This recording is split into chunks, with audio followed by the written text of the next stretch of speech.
आजादी करो रिहा करो। ये हमारी 10 साल की बच्ची है। आज हम लोग दुआइयां मार रहे हैं हर जगह मैं जा रही हूँ। मेरा शौहर को फांसी देना चाहता है मोदी। हम यहाँ पर आए हैं, मैं दुआ की है। सब मुस्लिम उम्मा से मैं अपील करती हूँ, जितने भी लोग यहाँ पर आए हैं कि अपने जमीर को झंझोड़ें। मैं आज दुआइयां दे रही हूँ, झोली फैला के मैं आई हूँ कि मेरा क्या कसूर है, कश्मीरी कौम का क्या कसूर है। ये झंडा हमारा, यही हमारी इज्जत है। इसी मिट्टी में हम सब ने चले जाना है। मगर जिस तरह की नस्ल कुशी कश्मीर में, मकबूजा जम्मू कश्मीर में हो रही है, कत्लेआम हो रहा है, यहाँ जो जवान लड़के लड़कियां खड़े हुए हैं, आप सोच भी नहीं सकते। हर घर में मातम हो रहा है।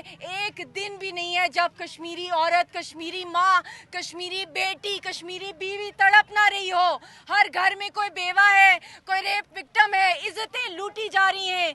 कश्मीर पुकार रहा है। पाकिस्तानियों, आप लोग हर जगह निकलते हो, मगर कश्मीर के लिए एक बहुत बड़ी मूवमेंट चलानी है। आप जो पानी पीते हो ना, जो आप आज वुजू करके यहाँ पे नमाज़े जुम्मा पढ़ने आए हो, आपको पता है ये पानी किसका है? ये खून है, ये पानी नहीं है। ये हमारी आज़ादी की तहरीक